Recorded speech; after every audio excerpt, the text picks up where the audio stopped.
Hello મિત્રો આ વિડીયોમાં હું તમને સ્ટેન્ડ પટ્ટીવાળા બ્લાઉઝનું કટિંગ કરતા શીખડાવીશ. આગળથી જે સ્ટેન્ડ પટ્ટી આવે છે એ ટાઈપનું, આવી રીતના જે આપણે નોર્મલ ડ્રેસમાં કરતા નોર્મલ વી શેપ અને ઉપર સ્ટેન્ડ પટ્ટી પ્રિન્સેસ કટ છે, એલ્બો સ્લીવનું છે, નાનું માપ છે. પણ એનામાં તમને હું બતાવીશ બધું કે આર્મોલ આપણે જે 6 ભાગ્યા રાખીએ ચેસ્ટનો, જેમ કે 30 છે તો 30/6 કરી તો 5 ઇંચનો આર્મોલ થાય. તો 5 ઇંચનો આર્મોલ થાય તો એનો જે આર્મોલ છે 14.5 ઇંચનો, એ ગોલાઈ પરફેક્ટ બેસે કે ન બેસે? કારણ કે શોલ્ડર મોટો આવશે પૂરેપૂરો. 13 ઇંચનો એનો શોલ્ડર છે તો 13 ઇંચનો પૂરો આવશે. જેટલો શોલ્ડર મોટો આવે એટલો આર્મોલ આપણો નાનો થાય. તો કેટલો ડીપ ઉતારવાનો, કેવી રીતના ઉતારવાનો, બધું તમને ડિટેલ વાઇઝ બતાવીશ. સ્ટેન્ડ પટ્ટીવાળો છે બ્લાઉઝ, અને કેટલો ઉપર એને રાખવાનો, કેવી રીતના કટિંગ કરવાનો, એનો પ્રિન્સેસ કટનો શેપ આખો અલગ આવશે, એ હું તમને બધું આમાં ડિટેલ વાઇઝ બતાવીશ. તો જો વિડીયો આખું ધ્યાનથી જોજો કેવી રીતના એનું હું કટિંગ કરું છું. જો હવે એક્સ્ટ્રા લાઈન છે જે વધારાનો કટ કરવા માટે. 24ની જ કમર છે ખાલી, એટલે 24/4 એટલે 6. 1 ઇંચનું ટકશું ને 2 ઇંચનું વધારાનો, એટલે ટોટલ 3 ઇંચ માર્જિન. અહીંયા શોલ્ડરનું હું માર્ક નથી કરતો, ઉપર કરીશ જ્યારે કાપીશ ત્યારે બતાવીશ તમને. 14 ઇંચની લંબાઈ છે, 1 ઇંચ આપણે એને વધારે રાખશું એટલે 15, અને 1 ઇંચ હજી એ બીજું વધારે આપવાનું. શોલ્ડર વાળો હોય એટલે શોલ્ડરમાં 1 ઇંચનો આખો ડ્રોપ આવશે. સોરી, સ્ટેન્ડ પટ્ટી વાળો હોય એટલે 1 ઇંચ આપણે પાછળનો ભાગ જ્યારે પહેલા કટિંગ કરો ત્યારે એમાં 1 ઇંચ આખો એક્સ્ટ્રા આવશે. આર્મોલનું માપ અહીંયાથી આપણે કાઢશું. આ એનો ઉપરનો એક્સ્ટ્રા ડ્રોપ દેવાનો માપ છે. મેઇન આ છે, જે છે આ છે, બરોબર. 15 છે, 1 ઇંચ એનું વધારે રાખું છું ડ્રોપ દેવા માટે થઈને. હવે જેમ કે આપણે આ જે છે 30ની, તો 30/6 કરી તો 6/35, 5 ઇંચનો એનો આર્મોલ આવે. તો 5 ઇંચના આર્મોલે એનો 14.5નો આર્મોલ પૂરો થાય કે ન થાય, આપણે એનું માપ જોવાનું છે, બરોબર. હવે જે આર્મોલનું અહીંયાથી નિશાન આવ્યું 10 ઇંચ, 10 ઇંચ અહીંયા 30ની એની ચેસ્ટ છે તો 7.5 ચોથો ભાગ, અને 2 ઇંચ એનું વધારાનું માર્જિન, બરોબર. આમાં બહુ ડિફિકલ્ટ થાય, આપણા માપ હોય નાના, એમાં શોલ્ડર પૂરો રાખવો હોય, ગોલાઈ બહુ ઓછી આવે, પણ સાવ એટલે સાવ ઓછી ગોલાઈ આવશે આનામાં. એનું 1 ઇંચ વધારે છે, જે હું એનો ક્રોસ આપીશ, પાછળનો ભાગ મોટો હોય એટલા માટે, બરોબર, 1 ઇંચનો. હવે સમજી લો 13નો છે એનો શોલ્ડર, તો એનામાં આપણે અડધો ઇંચ તો સિલાઈ જશે બંને સાઈડથી જ્યારે સ્લીવ લગાવશું. શોલ્ડર પૂરેપૂરો રાખવો પડશે, એટલે આપણે રાખવો પડશે એનો 14નો શોલ્ડર, બરોબર. ગળું તો એનું જે આવતું હશે રેગ્યુલર 3 ઇંચની પહોળાઈવાળું આવશે. આવી રીતના આગળનું ગળું જ્યારે આમ બનશે આવી રીતના વી શેપમાં, પછી અહીંયા હુક આવી જશે, અહીંયા સ્ટેન્ડ પટ્ટી લાગી જશે આવી રીતના, બરોબર. પણ 14 ઇંચનો શોલ્ડર રાખવાનું છે, કારણ કે 13નો તો છે જ. અડધો ઇંચ આટલી જ્યારે સ્લીવ લગાવશું ત્યારે સિલાઈમાં જશે, એટલે 14 ઇંચ રાખ્યો. હવે 14 ઇંચના રાખ્યા પછી તમે જોશો તો અહીંયા બધું ભેગું થઈ જશે. ભેગું એટલે નોર્મલ જ જગ્યા વધશે, અને આટલી જ વધશે. ગોલાઈ ઘણીવાર એવું થશે કે એવા માપ આવશે તો તમારે ગોલાઈ સાવ અડધા ઇંચની જેવી જ વધશે, ખાલી આમ જ ગોલાઈ લેવાની રહેશે. ફિટિંગ પણ એવું થશે, એટલે એનું ટેન્શન નહીં લેવાનું, એ થઈ શકે. પણ એ જ્યારે થાય આવી રીતના, તો ત્યારે આપણે એનો સમજી લો 14.5નો આર્મોલ છે, તો શું 14.5 આર્મોલ આમાં પૂરો થાય? તો ના, આ તો કેટલા ઇંચ થઈ જાય? સાવ 11 ઇંચનો જ આર્મોલ થાય. 5 ઇંચ રાખી તો આપણે કરવાનો છે એનો 14.5નો. તો હવે આપણે આમાં કેટલું લેશું? બીજું હજી આ કેટલો થાય છે? ખાલી માત્ર ને માત્ર 5.5નો જ થાય છે. આપણે કરવાનો છે 7.25 સુધીનો, એટલે હજી આપણે એને કેટલું છે 1.5 ઇંચ જેટલું હજી નીચે ઉતારી લેશું, કેમ કે આર્મોલ હજી વધારે કરવાનું છે. તમે ધ્યાનથી જોજો, આ મેં 1.5 ઇંચ વધારે લીધું. હવે એની વળી પાછી હું એને લાઈન દોરીશ અને એને અહીંયાથી ચેક ગોલાઈ આપીશ આટલી. હવે એને હું માપી જોઉં કે પૂરેપૂરું થાય છે કે નહીં. તો હવે તમે જોશો અહીંયાથી આવી રીતના, તો 7 દુ 14 ને 1 પોઈન્ટ એટલે 7.25 દુ 14.5 ઇંચનો. તો મેં જોયું 1.5 ઇંચ નીચે મને લેવું પડ્યું, કારણ કે અહીંયા હું ડાયરેક્ટ ગોલાઈ આપી દે છઠ્ઠા ભાગે તો આર્મોલ એને ચડતા જ નહીં, કારણ કે સાવ 11 ઇંચનો થઈ જત. મેં 1.5 ઇંચ વધારે લીધું, જેથી કરીને અહીંયા કણે મારું માપ 7.25 આવી ગયું, એટલે 14.5નો આર્મોલ હવે અહીંયા થયો. તો જોઈએ સ્ટેન્ડ પટ્ટી વાળો હોય, ફૂલ શોલ્ડર હોય, તો તમારે આર્મોલ કેટલા નીચે ઉતારવા પડે. આ તો છઠ્ઠા ભાગે હતો, પણ તો એના પછી પણ મને 1.5 ઇંચ બીજો ઉતારવો પડે. આ ભલે ભાગ આટલો થઈ જાય, જે થાય માપમાં કાંઈ ટેન્શન નહીં લેવાનું, પણ આપણે આર્મોલ પૂરેપૂરો કરવાનો, કારણ કે આ જ્યાં સુધી પૂરેપૂરો નહીં થાય ત્યાં સુધી એને ચડશે નહીં, કારણ કે આટલું જ આવશે, સીધું અહીંયા સિલાઈ આવી જશે, પછી આટલું જ રહેશે. એટલે આટલા ભાગમાં જ એની ગોલાઈ આખી પ્રોપર બેસવી જોઈએ. તો જ્યાં સુધી સેટિંગ ના થાય ત્યાં સુધી એને પ્રોપર કરવાનું. હવે અહીંયા કંથી હું જે પાછળનો ભાગ મોટો હતો જેટલું છે એટલે પૂરેપૂરો એને 1 ઇંચનો ક્રોસ આપી દઈશ, બરોબર. આવી રીતના સિલાઈ ભલે અહીંયા જ આવશે, પણ આ જે હતો પાછળનો ભાગ મોટો આવશે એટલા માટે થઈને એને મેં અહીંયા ક્રોસ દઈ દીધો છે, બરોબર. 1 ઇંચ પાછળનો ભાગ મોટો રાખવાનો. આગળનો કટિંગ કરશું આપણે આના હિસાબે 6 કટિંગ કરશું, પણ પાછળનો ભાગ એનો મોટો આવશે, બરોબર.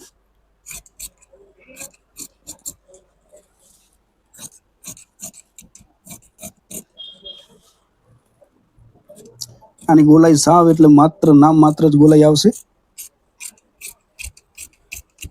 કારણ કે આટલું તો ફિટિંગમાં જતું રહેશે આવી રીતના. એટલે ખાલી નોર્મલ જ ગોલાઈ આવશે આટલી કે બસ. આવા જ્યારે આવશે ત્યારે તમને એમ થશે કે હવે આનું ફિટિંગ આવશે કે નહીં આવે, પણ આવી જાય પ્રોપર. ટેન્શન લેવાનું નહીં, કટિંગ પ્રોપર તમારે કરવાનું. હવે એનો આગળના ભાગનું બતાવીશ. આગળના ભાગમાં પણ ઘણું બધું ચેન્જીસ આવશે. પ્રિન્સેસ કટની આખી લાઈન ચેન્જ થઈ જશે. કેવી રીતના એનું કટિંગ કરવાનું, શું કરવાનું એ તમને હું બધું બતાવીશ. વિડીયોમાં બન્યા રહેજો. મારા વિડીયો મિત્રો અધૂરા જોશો તમને કાંઈ ખબર નહીં પડે. આખો જોશો છેક સુધી પૂરેપૂરો સાંભળીને તો ખબર પડી જશે. એક વાર નહીં તો બીજી વાર આખો જોશો ત્યાં સુધી બધું આવડી જશે. પણ અધૂરા મૂકીને જતા રહેશો થોડુંક જોઈને તો પછી તમને ખબર નહીં પડે એનામાં.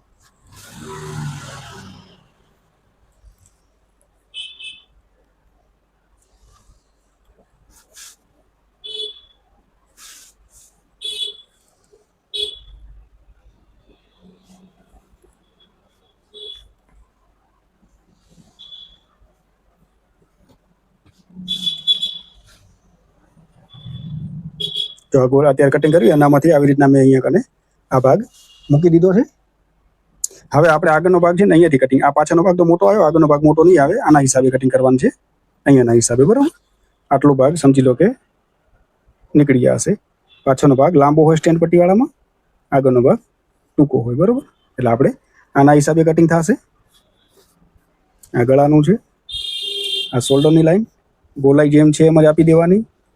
આગળની ગોલાઈ થોડી વધારે આવશે, આનામાં 1 ઇંચ આવશે. જેમ આપણે ખુલ્લા ગળાવાળામાં 1/2 ઇંચની લઈએ છીએ એની જગ્યાએ આનામાં વધારે આવશે. તો જેમ છે એમને જ પહેલાં દોરી નાખવાનું.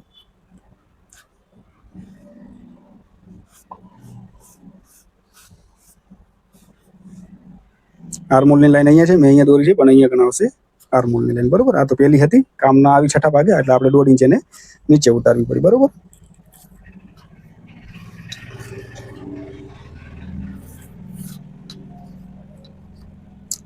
એનું શોલ્ડરની છે. આમાં તમારે 1 ઇંચ આવી રીતના ક્રોસ કરી લેવાનો, આખો 1 ઇંચ. એની આગળની ગોલાઈ ડીપ આવશે. બરોબર, અહીંયાથી હવે આપણું એનું ગળું નહીં બનશે. જેમ કે અહીંયાથી આવી રીતના એનું હું ગળું બનાવીશ આવી રીતના 3 ઇંચ ડીપ રાખી, અને આટલો 7 અહીંયા સુધી એનો વી આપીશ. પછી અહીંયાથી બધે હૂક ચાલુ કરીશ. એટલે આવી રીતના ગળું કટિંગ થશે આનું. બરોબર, સ્ટેન્ડ પટ્ટીવાળાનું અહીંયાથી સ્ટેન્ડ પટ્ટી આવશે ને આટલો થોડોક એનો વી આવશે. આ 1 ઇંચ અંદર લીધું છે, અને તમારે વ્યવસ્થિત આવી રીતના ગોલાઈ ડીપ આપી દેવાની પરફેક્ટ રીતે. અહીંયાથી 1 ઇંચ આવશે, અહીંયાથી 2 ઇંચ વધારાનું આવશે જે ટક્સ કટિંગ કરીશ એનું. તો 2 ઇંચ ત્યાં આગળ એડ કરી નાખું છું. અહીંયાથી 1 જ ઇંચ આવશે. તો આવી રીતના ક્રોસમાં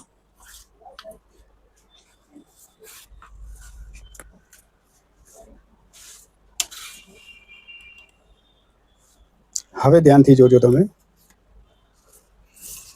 અહીંયા આઈ હૂક આવશે, એનું માર્જિન એડ કરી નાખું છું.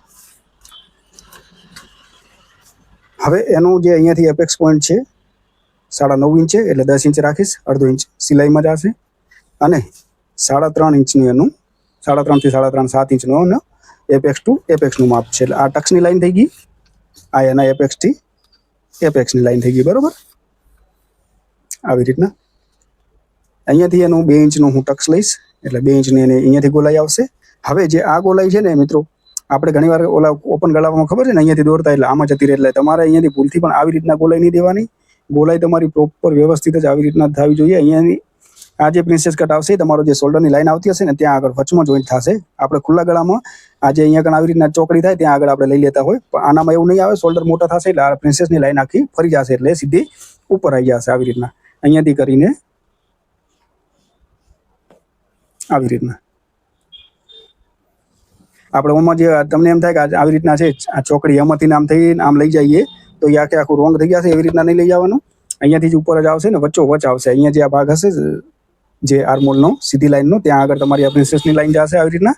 અને નીચે તો જે આપણે ટક્સનું જેમ કરતા હોય એમ જ આવશે. આર્મોલની લાઈન અહીંયાથી ઉપર જતી રહેશે. ડાયરેક્ટ આર્મોલ નહીં કાપી નાખવાનું, કેવી રીતના કાપવાનું એ હું તમને બતાવીશ.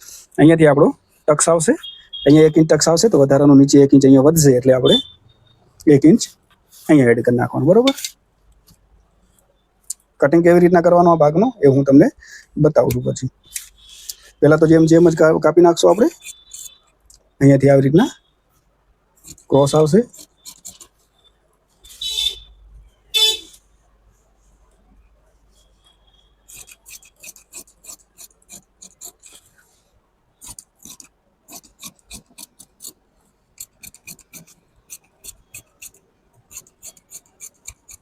આ જ્યારે આખો અસ્ત્ર મેઇન ભાગમાં લગાવીશ પછી આનું આ કાપીશ.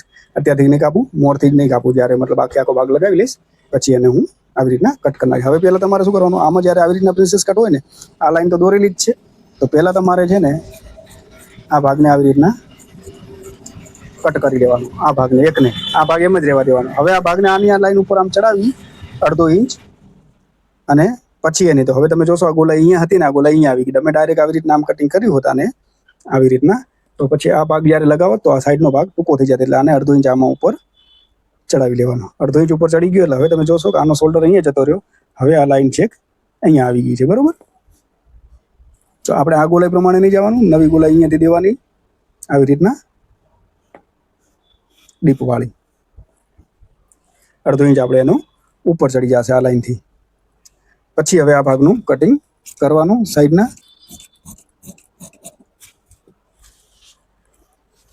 આવી રીતના કટિંગ થઈ ગયા ને, ડાયરેક્ટ આપણે કાપી નાખ્યો હતો આ ભાગોની જેમ, તો પછી આ ભાગ ટૂંકો થઈ જાય. જ્યારે લગાવવા તમે મંડત સમજી લો અહીંયાથી, તો આ ભાગનું સેન્ટર બદલાઈ જાય. મતલબ અહીંયાથી જ્યારે તમે આવી રીતના સમજી લો કે આ કાપી નાખી ગોલાઈ મોરથી, પછી તમે જે એને સાંધા મારવા મંડત આવી રીતના, તો આ ભાગ અહીંયા જત અને આ ભાગ અહીંયા હાલે જત, આ ભાગ આટલો ટૂંકો થતો. એટલા માટે થઈને આ ભાગને આની ઉપર ચડાવવાનો. આ લાઈન જે છે એની ઉપર રાખીને આવી રીતના 1/2 ઇંચ ઉપર ચડાવી લેવાનું. અને પછી જે આપણે આ ગોલાઈ દીધેલી છે એની એ ગોલાઈ હવે આપવાની, જેથી કરીને નીચેનો ભાગ એનો મોટો રહે આવી રીતના. હવે સમજી લો કે તમે એનો જોઈન્ટ કરશો આવી રીતના, અહીંયાથી આ ઉપર ચડશે, સોરી આવી રીતના આમ આટલું કપાઈ જશે વધારાનું. અહીંયા 1/2 ઇંચ સિલાઈ કરશો એટલે જ્યારે કાપશો ત્યારે આવી રીતના આમ એનું કપાઈ જશે. અહીંયાથી હવે સિલાઈ કરશો આવી રીતના. જ્યારે તમે સિલાઈ મારતા મારતા આવશો તો આ ભાગે પૂરો થઈ જશે. અહીંયાથી લગાવતા આવશો આ ભાગ પૂરો થઈ જશે. એટલે આવી રીતના આટલો વધ્યો આ ભાગ આપણે અહીંયા કટિંગ થઈ જાય તો આ ભાગ ટૂંકો થાય, જે આપણે અહીંયા સાંધો મારવામાં શોર્ટ થાય. અહીંયા જે આપણે સાંધો આવે છે સમજી લો આટલેથી આનો એના ગોલાઈનો આવી રીતના સાંધો આવશે, તો જો આ ભાગ પૂરેપૂરો આવ્યો. અહીંયા આપણે કાપી નાખ્યો તો આ ભાગ સીધો અહીંયાથી લાગત, તો આ ભાગ આવી રીતના ટૂંકો થાય. એટલે નીચે આવી રીતના ઉપર ચડાવી પછી એને કટિંગ કરવાનું, જેથી કરીને આ ભાગ ટૂંકો ન થાય. અને નીચે જે આપણે ટક્સનું છે એને આવી રીતના ગોલાઈ પ્રોપર દઈ અને કટ કરી નાખવાનો. એટલે આપણો જે પણ ભાગ આપણે અત્યારે કટિંગ કર્યો છે તો એ પૂરેપૂરો જ્યારે તમે લગાવશો તો પૂરેપૂરો લાગી જશે, ક્યાંયથી વધઘટ નહીં થાય. આ આપણું ટક્સનું નિશાન છે. તો શોલ્ડર જે હશે મોટા એમાં આવી રીતના કટિંગ થશે, એની ગોલાઈ છેક ઉપર જશે. પછી તમારે એક સાઈડની કાપી વરી એના ઉપર રાખી અને તમારે કાપવું પડશે અલગથી. બધા ઘણીવાર કાપી નાખે છે પછી એના ઉપરથી મોટું કરે છે. હું એવી રીતના નથી કરતો, હું ડાયરેક્ટ વધારાનું કપડું ના બગડે એવી જ રીતના આમાંથી તમને બતાવી દીધું. ઘણીવાર ઘણા ફર્મા બનાવતા હોય તો પેલા ભાગ કાપી નાખે પછી એને આના હિસાબેથી વરી નવેસરથી કટિંગ કરીને નવું બનાવે, એમાં ઘણું કપડું વેસ્ટ થાય. હું એવી રીતના નથી કરતો, એકમાં જ ડાયરેક્ટ કાપું, ફિક્સ જ કાપી નાખું છું. તો આ હતું શોલ્ડર વાળાનું કટિંગ. થોડુંક ડિફરન્ટ છે એના કરતાં. આર્મોલ ને બધું મોટું થઈ જાય, આનામાં શોલ્ડર મોટા રાખવા પડે, ગોલાઈઓ નાની આવે. ગોલાઈ નાનું આવે એનું કારણ છે કે નીચે સમજી લો કે એનું બધું સેમ થઈ જાય. 30ની ચેસ્ટ હોય, સમજી લો 30ની ચેસ્ટ એટલે 7.5 તો થાય, એટલો ને એટલો શોલ્ડર આવે એટલે આ બધું ભાગ ભેગું થઈ જાય. એટલે આપણને ગોલાઈ માપ માટે ઓછી જગ્યા મળે, એટલા માટે થઈને આવા માપ હોય એટલે તમારે થોડો ડિફિકલ્ટ થાય. પણ માપ આપણી પાસે જે હોય ને આપણે જે રાખવાનું એ પ્રમાણે પૂરું જ રાખવાનું, જેથી કરીને પ્રોબ્લેમ ન થાય.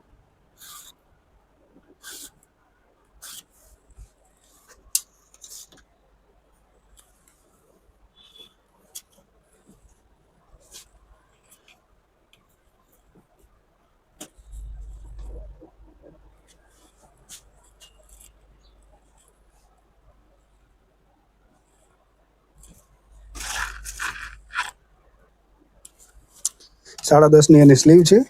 1/2 ઇંચ તો નીચે માર્જિન આવી ગયું. 11 ઇંચ એટલે ઉપર 1/2 ઇંચ બીજું વધારાનું સિલાઈમાં જશે. 3 ઇંચની એની ગોલાઈ કરીશ. અને બોટમ સાવ ઓછી છે, 9 ઇંચની, 2 ઇંચ એની વધારાનું માર્જિન.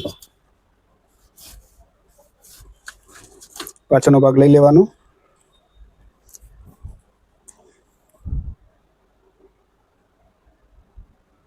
એની ગોલાઈ આવી રીતના બનીને આવશે. એટલે નોર્મલ મતલબ ટૂંકમાં આપણે જેમ કે 15.5 હતો આવી રીતના, સોરી 14.5 છે તો 15 રાખવાનો, એટલે 7.5 રાખ્યો.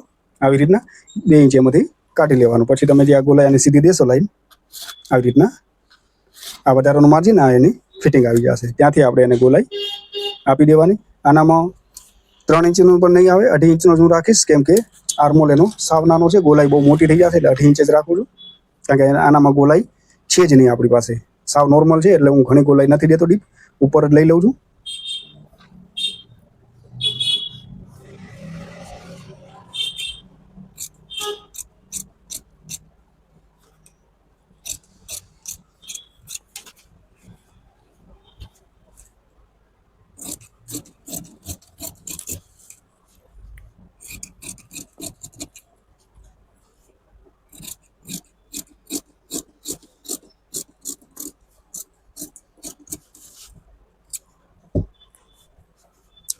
તો આ હતું મિત્રો શોલ્ડર. મોટા માપ નાનું સ્ટેન્ડ પટ્ટીવાળું હતું. બોટનેક હોત તો પણ આનું કટિંગ આવું જ થાત, સેમ જ. કારણ કે બોટનેકમાં પણ શોલ્ડર પૂરેપૂરા હોય. તો બોટનેક અને સ્ટેન્ડ પટ્ટીવાળાનું કટિંગ તમારે કરવું હશે તો આવી રીતના જ થશે, સેમ ટુ સેમ જ. અને બાકી આવી રીતના હશે તમારો જો ઓલો આજે હું કટિંગ નહીં કરું છું, હું ડાયરેક્ટ કરી નાખું છું, પણ તમારે કરવું હશે તો એના ફરમાજી બધા આવે છે, જે મારા વિડીયોમાં એડમાં ટેગ કરેલા જ હશે, એડ કરેલા હશે. તો એ તમે એને ડિસ્ક્રિપ્શનમાં જઈ એ લિંક ઓપન કરશો તો તમારે આ ટાઈપના ફરમાજી મંગાવવા હશે. બધી ટાઈપના હું રાખીશ, એકદમ વ્યાજબી ભાવમાં કોમ્બો ઓફરવાળા એ એડ કરેલા હશે. તમે એમાં જઈને ક્લિક કરશો, એકદમ સસ્તા અને વ્યાજબી ભાવના તમે ઘરે બેઠા મંગાવી શકશો. તો આમ તો તમે લેવા જશો તો એક 80, 90, 100 રૂપિયા થશે. તો 4-5 વસ્તુ લેશો તો 500-700 રૂપિયા થઈ જશે. પણ હું જેમાં એડ કરી રાખીશ પ્રોડક્ટ એ તમારે ડાયરેક્ટ તમે લિંક ઓપન કરીને તમે મંગાવી શકશો, જેમાં તમારે ફાયદો થશે. 400-500 રૂપિયામાં 6 થી 7 વસ્તુ તમારા ઘરે બેઠા આવી જશે. તો આભાર મિત્રો વિડીયો જોવા બદલ. વિડીયો ગમે હોય તો લાઈક કરજો, ચેનલને સબસ્ક્રાઇબ કરી લેજો.